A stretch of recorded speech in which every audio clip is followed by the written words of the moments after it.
Hello and welcome back. तो अभी हम लोग क्लास 12th का टेस्ट स्टार्ट हो रहा है, जो बोला गया था। ये फिजिक्स का पहला टेस्ट है, तो सेट नंबर 1 है ये। ठीक है, आपको बताते हैं आप क्या कीजिएगा। आपके पास क्वेश्चन दिख रहा है, इसका आंसर आप मेरे आंसर देने से पहले इसको कॉपी में लिखिए, और अगर सही है तो उसको सही टिक कीजिए, नहीं तो गलत टिक कीजिए। ठीक है, तो पहला क्वेश्चन है, प्रकाश की गति अधिकतम किस माध्यम में होती है? वायु में, पानी में, कांच में, निर्वात में।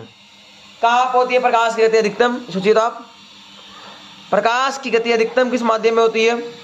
वायु में, पानी में, कांच में, निर्वात में। लिख दिए होंगे आंसर, लिख दिए होंगे। ठीक है, इसका आंसर होगा निर्वात में। आंसर क्या होगा? निर्वात में। चलते हैं सेकेंड नंबर की ओर। तो सेकेंड क्वेश्चन की ओर चलते हैं। सेकेंड क्वेश्चन कहता है, एक प्रकाश पुंज है, एक प्रकाश पुंज है। ऑप्शन ए किरण, किरणों का समूह, प्रकाश के स्रोत और प्रकाश अवशोषक।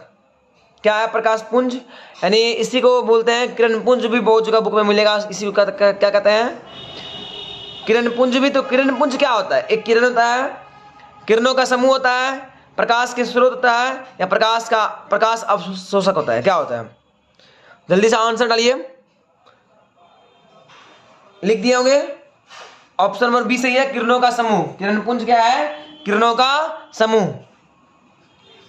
प्रकाश की अधिकतम गति होती है, प्रकाश की अधिकतम गति कहां होती है? सोचिए और उसका आंसर लिखिए, जल्दी लिखिए। थर्ड नंबर का आंसर लिखिए। हो गया आंसर। प्रकाश की अधिकतम गति कहां होती है? 3 × 10⁸ किलोमीटर प्रति सेकेंड, 3 × 10⁸ मीटर पर सेकेंड, 3 × 10⁸ मीटर पर सेकेंड, -8 यहाँ पे माइनस है। ठीक है, और 3 × 10⁸ मीटर पर आवर। क्या ऑप्शन सही होगा? तो ऑप्शन नंबर बी सही होगा, ऑप्शन नंबर बी सही होगा। ओके, क्वेश्चन नंबर 4 की ओर चलते हैं। 4 नंबर कहता है, दृश्य प्रकाश स्रोत, दृश्य प्रकाश स्पेक्ट्रम की तरंग दैर्घ्य की सीमा क्या है? आप लोग एंगस्ट्रम पढ़े हैं। ये एंगस्ट्रम होता है 3800 एंगस्ट्रम से 7800 एंगस्ट्रम। आंसर दिया है नैनोमीटर में, तो नैनोमीटर में क्या होगा आप सोचिए और इसका आंसर निकालिए। यहाँ पे लगभग में दिया है, इसको हम 4000 से 7500 भी बोल सकते हैं, कोई बड़ा बात नहीं है। तो आप यहाँ पे आंसर क्या हो जाएगा? डी। आंसर क्या हो जाएगा? डी। आंसर क्या होगा? डी। क्योंकि नैनोमीटर में क्या होगा, एक 10 कम हो जाएगा, एक 0 कम हो जाएगा, तो 4000 यानी 400 और 7500 मतलब 750। ठीक है, आगे चलते हैं। प्रकाश की आवृत्ति निर्भर करती है, प्रकाश की आवृत्ति किस पर निर्भर करती है? जल्दी आंसर लिखिए, जल्दी से आंसर लिखिए। प्रकाश की आवृत्ति प्रकाश की तीव्रता पर निर्भर करती है। प्रकाश की आवृत्ति प्रकाश की तीव्रता पर निर्भर करती है। अगला क्वेश्चन है, प्रकाश एक तरंग है, प्रकाश एक तरंग है, अनुप्रस्थ अनुदैर्घ्य दोनों नन ऑफ दीज। प्रकाश किस प्रकार का तरंग है? जल्दी मारिए आंसर। प्रकाश किस प्रकार का तरंग है? तो प्रकाश अनुप्रस्थ तरंग है, प्रकाश अनुप्रस्थ तरंग है। हो गया, हो गया। आगे चलते हैं। यदि किसी वस्तु की ऊंचाई h है, यदि किसी वस्तु की ऊंचाई h है, तो समतल दर्पण के सामने उस वस्तु का प्रतिबिंब की ऊंचाई क्या होगी? ओह, बहुत आसान क्वेश्चन है। एक h ऊंचाई का वस्तु है, उसका इमेज बन रहा है, तो उसका इमेज का ऊंचाई कितना होगा अगर ये समतल दर्पण से बन रहा है? तो जल्दी बताइए क्या होगा आंसर? h बराबर होता है, जानते हैं, प्रतिबिंब की ऊंचाई बराबर वस्तु की ऊंचाई। एक h ऊंचाई के मनुष्य को अपना संपूर्ण प्रतिबिंब प्राप्त करने के लिए, दर्पण में देखने के लिए कम से कम दर्पण की कितनी ऊंचाई होना चाहिए? यानी दर्पण कितना ऊंचा होना चाहिए? एक अपना उसको पूरी इमेज देखना है, कितना ऊपर ऊंचा होना चाहिए? जल्दी बताइए क्या होगा? आधा होता है h/2, वस्तु की ऊंचाई के दर्पण का होता है आधा होता है। चलिए आगे चलते हैं क्वेश्चन नंबर 9 की ओर। ये रहा नंबर 9। निम्नलिखित में से कौन समतल दर्पण द्वारा बनने वाले प्रतिबिंब का गुण नहीं है? कौन सा गुण समतल दर्पण से बनने वाला नहीं है? मतलब कि जो प्रतिबिंब बनता है उसमें से कौन सा गुण प्रतिबिंब का नहीं है जो समतल दर्पण से बनता है? आभासी प्रतिबिंब, पार्श्विक रूप से उल्टा प्रतिबिंब, वस्तु के समान आकार का। जल्दी बताइए आंसर, जल्दी से। क्या होगा इसका आंसर कि आभासी प्रतिबिंब हमेशा सीधा होता है ना, पार्श्विक रूप से उल्टा बनेगा, लेकिन क्या होगा, उल्टा नहीं बनेगा। इस तरह से तो इस तरह से बनेगा। ठीक है, आगे चलिए। समतल दर्पण पर बनने वाले प्रतिबिंब समतल दर्पण पर प्रतिबिंब बनने पर कौन सा शब्द प्रभावित नहीं होता है? Man, not, wave, mom. जल्दी से बताइए, इसमें से कौन सा वर्ड का इमेज नहीं बदलेगा, सेम टू सेम रह जाएगा? मार दिया आंसर। आंसर क्या होगा? मॉम। आंसर क्या होगा? मॉम। ओके, क्वेश्चन नंबर 11 क्या है? समतल दर्पण पर वास्तविक वस्तु का प्रतिबिंब सदैव होता है। वास्तविक वस्तु है, उसका प्रतिबिंब क्या होगा? हमेशा समतल दर्पण से बनने वाला प्रतिबिंब हमेशा सीधा और क्या होता है? आभासी होता है। तो option number C, option number C. लेकिन हाँ अगला क्वेश्चन है सेम, देखिए ऑप्शन में क्या है। समतल दर्पण पर आभासी वस्तु का प्रतिबिंब सदैव होता है। आभासी वस्तु है आपकी, देखिए वस्तु कैसा है? आभासी है। तो देखिए अभी देखिए एक बार देखिए, आभासी है तो इमेज इस तरह से आएगा, रे इस तरह से आएगा, जमा होते हुए। तो ये इस तरह से मुड़ेगा, इस तरह से मुड़ेगा, तो इधर ही बन गया ना।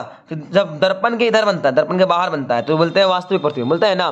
तो वास्तविक, लेकिन बनेगा कैसा? सीधा। कैसा बनेगा? सीधा। तो option number B, option number B. तो इसका डायग्राम फिर से बनाते हैं ऊपर में। देखिए समतल दर्पण है, यहाँ ऑब्जेक्ट है, ये वास्तविक ऑब्जेक्ट है, ऑब्जेक्ट के साथ वास्तविक है। तो यहाँ से गया इमेज रे, तो इस तरह से मुड़ा, इस तरह से गया, आगे बढ़ाए, पीछे बढ़ाए, तो यहाँ इमेज बना था। जैसे अनु बना था ना इमेज, इस तरह से इमेज बना था, हाँ ना, याद है? लेकिन अगर अगर अगर अगर रे ऐसे आ जाए जमा होते हुए, तो टकराने के बाद ही क्या होगा? मुड़ेगा, एक जगह काटेगा। तो दर्पण के इधर बन रहा है, दर्पण के पिछले बार पीछे बनाता है। देखिए आभासी दर्पण के पीछे बनता है, अवास्तविक दर्पण के आगे बनता है। ये देखिए दर्पण के इधर ही बन गया इमेज। तो ये कैसा बन गया? वास्तविक। आभासी वस्तु का इमेज कैसा बनता है? वास्तविक। आभासी वस्तु का इमेज कैसा बनता है? वास्तविक। ठीक है, तो देखिए यहाँ पे इसका आंसर क्या हो जाएगा तब? आभासी वस्तु का वास्तविक, लेकिन बनेगा कैसा? सीधा। बनेगा कैसा? सीधा। चलिए अगला क्वेश्चन चलते हैं, 13वां नंबर। इनमें से किस दर्पण से पार्श्विक व्युत्क्रम प्रतिबिंब बन सकता है? मतलब कि पार्श्विक रूप से उल्टा प्रतिबिंब किससे प्राप्त होगा? उत्तल दर्पण, अवतल दर्पण, समतल दर्पण, none of these, sorry all of these. किससे पार्श्विक रूप से उल्टा? मतलब कि लेफ्ट का राइट, राइट का लेफ्ट, ऐसा होना चाहिए। जल्दी बताइए क्या आंसर क्या होगा? Option number C, option number C. समतल दर्पण से ही सिर्फ और सिर्फ ऐसा बनता है जहां पे पार्श्विक रूप से उल्टा होता है। क्वेश्चन नंबर 14 चलते हैं। किसी समतल दर्पण से वास्तविक प्रतिबिंब प्राप्त हो सकता है यदि दर्पण पर आपतित किरणें अपसारी हो, यानी फैलने वाला हो, ऐसा वाला हो। ठीक है, यदि दर्पण पर आपतित किरणें अभिसारी हो, जमा होने वाला हो, ऐसा हो। यदि वस्तु दर्पण के बहुत समीप हो या किसी भी स्थिति में नहीं। इसका अभी बता चुका हूं ऊपर में, अगर आप थोड़ा वीडियो को पीछे कीजिएगा तो आंसर भी मिल जाएगा, लेकिन आप दिमाग लगाइए आंसर क्या होगा, जल्दी से बताइए। इसका होगा क्या? Option number B, option number B. यदि दर्पण पर आपतित किरणें अभिसारी हो, जमा होने वाला हो, ऐसा, तो क्या होगा? कैसा बनाएगा? वास्तविक बनाएगा। कैसा बनाएगा? वास्तविक। ठीक है, चलिए हम बनाते आगे। समतल दर्पण की फोकस दूरी कितनी होती है? ये तो बहुत आसान क्वेश्चन है भाई। समतल दर्पण की फोकस दूरी कितनी होती है? जल्दी बनाइए, जल्दी से। यहां पे 0 है, +1 है, -1 है, अनंत है। क्या होगा? क्या होगा आंसर? +1। ओके, सॉरी, फोकस पूछ रहा है, फोकस क्या होगा? अनंत। फोकस क्या होगा? अनंत। फोकस अनंत होगा। फोकस क्या होगा? अनंत। सॉरी, समतल दर्पण द्वारा उत्पन्न आवर्धन होता है -1, +1, 0, 0 से अनंत के बीच, कुछ भी। जल्दी बताइए। इसका आंसर होगा +1। इसका आंसर क्या होगा? +1। क्या? देखिए प्रतिबिंब यहाँ रखिए, बनाते हैं ऐसा है, सीधा वस्तु का सीधा इमेज, तो H' + H बराबर है, तो H/H अब +1 यानी सीधा बन रहा है, इसीलिए ये सब तो बताएं क्लास में। एक वस्तु को 3 प्रतिबिंब प्राप्त करने के लिए 2 समतल दर्पण को कितना कोण पर झुका रखना चाहिए? 3 को इमेज प्राप्त करना है, यानी n बराबर कितना है 3। तो याद कीजिए कितना होता है, जल्दी बताइए। तो इसको मुंह पे याद रखना चाहिए, लेकिन आप निकाल लीजिए, जल्दी से निकाल भी लीजिए, ऐसा हम टिक कर देंगे। देखिए निकालते हैं, क्या बनता है n बराबर 360/θ-1 है ना। क्या हो जाएगा 4 360/θ, थीटा इधर आ जाएगा 360/4 है ना। देखिए ये था फॉर्मूला। ये कहाँ सॉल्व करें, एक पेज लेते हैं, एक सारा पेज में सॉल्व करते हैं। 1 मिनट, देखिए आप इसको सॉल्व करते हैं। देखिए n कितना दिया है 4, हम जानते हैं n बराबर 360/θ-1 होता है ना। तो इधर आ जाएगा n का मान n का मान कितना दिया 3, सॉरी 3 प्रतिबिंब बनता है 3। तो 3 + 1 बराबर 360/θ, हमको थीटा ही निकालना है ना। तो 4 बराबर 360/θ, ये कितना बार कर गया 90 बार में 936। तो थीटा बराबर 90 डिग्री, कितना हो गया 90 डिग्री। आंसर क्या होगा 90 डिग्री। शायद सही हो आप लोग का। 8 नंबर बोलता है यदि आपतन कोण अभिलंब पर है, आपतन कोण क्या है अभिलंब पर है, तो परावर्तन कोण क्या होगा? बहुत ही अच्छा क्वेश्चन है, बहुत ही आसान क्वेश्चन है, बार बार पूछा जाता है बिहार बोर्ड में भी। आपतन कोण क्या देखिए अभिलंब पर, ऐसे ऐसे ऐसे बन गया, अभिलंब पर ही आपतन कोण है। तो यानी आपतन कोण कितना हो गया, आई कितना हो गया 0। देखिए अभिलंब और आपतन कोण भी इसी है, इसी पर आपतन कोण भी इसी पर है, अभिलंब पर ही है, यानी 0 हो गया। तो आई 0 तो आर भी क्या होगा 0। आंसर क्या होगा इसका 0। 19 नंबर, यदि कोई व्यक्ति आने वाली प्रकिरणों को गिरने के लंबवत प्रकाश को परावर्तित करना चाहता है, दर्पण का कोण कितना होना चाहिए? यदि कोई व्यक्ति आने वाली किरणों के लंबवत प्रकाश को परावर्तित करना चाहता है, फिर से किया आ रहा है कोई भी किरण, उसको लंबवत मोड़ना चाहता है, मतलब जितना पाया उतना आप मोड़ दें, तो दर्पण का कोण कितना होना चाहिए? देखिए जल्दी से जल्दी बताइए, दिमाग लगाइए, इसका आंसर बताइए। अरे लंबवत मोड़ना चाह रहा है तो कितना कोण होना चाहिए? जैसा आ रहा है वैसे ही लौट जाए, कितना कोण होना चाहिए? 90 डिग्री। बात खत्म है कि आने वाला कोण कितना होना चाहिए 90 डिग्री। ये सब बात इजी है यार। प्रकाश की एक किरण समतल दर्पण पर 30 डिग्री का कोण आपतन कोण बनाती है। कितना का आपतन कोण बनाया 30 का, तो इसका विचलन कोण कितना होगा? ये तो बहुत आसान क्वेश्चन है, याद कीजिए। आपको डायग्राम से भी बताए थे और इससे बताए थे। इसका आंसर जल्दी बताइए। मार दिया आंसर, हो गया। अब देखिए सॉल्व करते हैं। मान लीजिए आप मिरर रखा हुआ इस तरह से, या ऐसे आया और इस तरह से गया। विचलन कोण का कौन क्या होता है? वास्तविक किरण और परावर्तित किरण, इसके बीच का कोण ये होता है विचलन कोण डेल्टा। ये कितना दिया है? 30 दिया। ये 30 तो भी 30 है, आपतन कोण बराबर परावर्तन कोण। ये 30 तो ये कितना 60, ठीक है। ये 60, ये 30 तो भी कितना 60, ये 60 और ये देखिए ये और ये सम्मुख कोण भी 60 60 60 120। ये हुआ डायग्राम मेथड। क्या हुआ? Diagram method. आपको सिखाते हैं फॉर्मूला भी कैसे कहते हैं 180 माइनस 2i, 180 माइनस 2 गुना 30, ठीक है। 180 माइनस 60 बराबर 120 डिग्री बन गया। तो आंसर होगा 120 डिग्री, ऑप्शन नंबर डी। इसका क्वेश्चन देखिए अगर ऑप्शन उधर दिया है तो पेज पलटेंगे।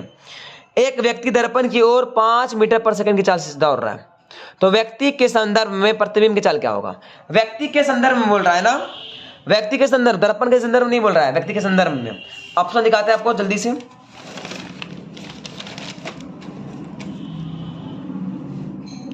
पांच मीटर, 10 मीटर, 20 मीटर, -5 मीटर, क्या होगा?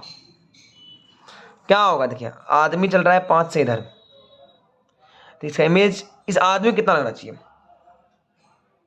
कितना लगेगा? दुगना लगता है, दुगना लगता है। 5 का कितना हो जाएगा 10, 5 का कितना हो जाएगा 10। दो समतल दर्पण परस्पर समकोण बनाते हैं, दो समतल दर्पण परस्पर क्या बनाते हैं? समकोण। एक आदमी उनके बीच खड़ा होकर दाहिने हाथ से अपने बाल संवारता है। कितने प्रतिबिंब में वह अपना दाहिने हाथ प्रयोग करता दिखाई देगा? ओह, बड़ा सॉलिड क्वेश्चन है, सोचिए इसका आंसर बताइए जल्दी से। कितने में देखेगा जल्दी बताइए। अजीब, 3 प्रतिबिंब बनेगा, 3 इमेज बनेगा, इस तरह से रखा हुआ है, 3 इमेज बनेगा। 2 इमेज तो रियल में दर्पण से बनेगा। मान लीजिए आदमी है, ये इसका सीधा बनाएगा, ये इसका सीधा बनेगा, इधर साइड याद कीजिए। और एक इमेज इसका इमेज से बनेगा, इसका इमेज से बनेगा। तो ये जो इमेज बनेगा थर्ड नंबर I3, समझिएगा, थोड़ा सा दिमाग लगाइएगा। I3 जो बनेगा ये I2 और I1 के पार्शियल से उल्टा होगा। अब अगर ये आदमी इसके लिए अगर ये बायां हाथ यहाँ लगता है, बायां की तरफ बिहेव करता है, तो ये बायां क्या, इसका क्या क्या लगेगा दायां। यहाँ पे भी इसका बायां क्या हो जाएगा, पार्शियल से उल्टा बनता है ना, यहाँ दायां क्या बनेगा, यहाँ बायां। चूंकि यहाँ पे फिर से उल्टा बना चाहिए तो बायां क्या हो जाएगा दायां। तो कितना बार इसको लगाया दायां, तो एक क्या हुआ प्रतिबिंब ऐसा बनाया। आप सोचिए आप फिर से, ये वस्तु है, इसका इमेज सॉलिड ये बना रहा है, इसका सॉलिड ये बना रहा है, इस दोनों इमेज से यहाँ पे इमेज बनता है 3। सिखाया था ना I3 कैसे बनता है।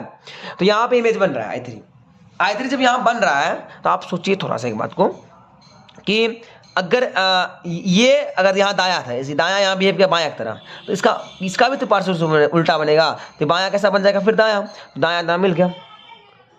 तो एक क्या वो इमेज ने ऐसा काम किया ना, कितना इमेज होगा इसका आंसर 1।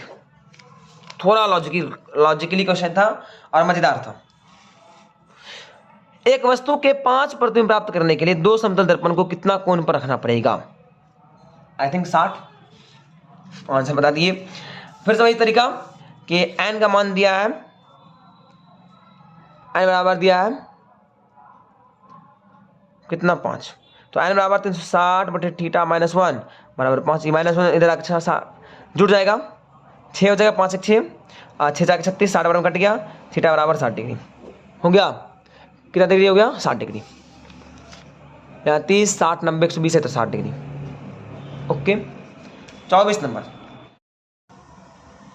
नंबर को थोड़ा फिर से समझते हैं। देखिए क्या बोलता है कि एक समतल दर्पण को जो प्रकाश की किरण को थीटा कोण से परावर्तित कर रहा है, ठीक है, आपतन तल के लंबवत दर्पण के तल में आपतन बिंदु से होकर जाने वाले अक्ष के परितः घुमाया जाता है। तो क्या बोलता है, देखिए ये दर्पण है, ठीक है, ये प्रकाश को थीटा कोण पर मोड़ रहा है। ओके, जो प्रकाश की किरण को थीटा कोण से परावर्तित करता है। ओके, आपतन तल के लंबवत दर्पण के तल में आपतन बिंदु से घुमाया, कुछ भी घुमा रहा है, इसको रोटेट किया। ओके, थीटा कोण से ही रोटेट किया। ओके, तो क्या बात सही होगा, परावर्तित किरण तो मुड़ेगी, अगर दर्पण मोड़ेगी तो मुड़ेगी। उसमें मिस्टेक से क्या क्या बोल दिए, परावर्तित किरण को थीटा कोण से घूम जाएगा, परावर्तित किरण थीटा कोण से घूमेगा नहीं, आपको सिखाए थे 2 थीटा से घूमेगा। कितना से घूमेगा, इसका आंसर क्या होगा सीधा 2 थीटा। आगे देखिए, एक घड़ी में वास्तविक समय 3:25 है। एक घड़ी में वास्तविक समय 3:25 है। जब इसे समतल दर्पण में देखा जाए तो समय दिखेगा। घड़ी में वास्तविक समय कितना है 3:25। इसको मिनट में देखेंगे तो क्या होगा। आपको सिखाए थे एक तरीका, आपको कुछ नहीं करना है, 11 बजकर या 12 बजे से घटा, 12 बजे जिसको घटा दीजिए 3 बजे को, कितना बचेगा 5 3 और यहाँ क्या बचा 11 8 3 का 8 बचा, 8:35। ऑप्शन नंबर ए, ठीक है। इस वीडियो में थोड़ा बहुत जो मिस्टेक्स हुआ है उसको आप इग्नोर करके क्वेश्चन पे ध्यान दीजिएगा। बाकी नेक्स्ट वीडियो से रहेगा कि ये मिस्टेक्स को दूर किया जाए। ओके, और मिलते हैं नेक्स्ट टेस्ट में। तब तक के लिए बाय बाय, टाटा, और पढ़ते रहिए।